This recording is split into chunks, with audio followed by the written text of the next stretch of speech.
আমি এখন এই হরিনাম ছাড়তে চাই, কিন্তু কিন্তু কৃষ্ণনাম শুনে রাধারানীর যে অবস্থা হয়েছিল পূর্ব আগের দিনে, এখন আমার কি অবস্থা। পাশরিতে চাহি বলে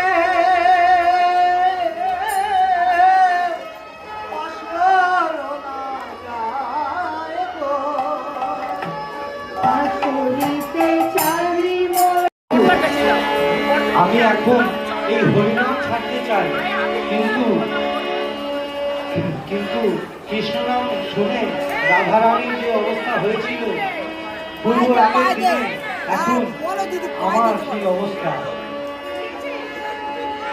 পাশরিতে চাহি বলে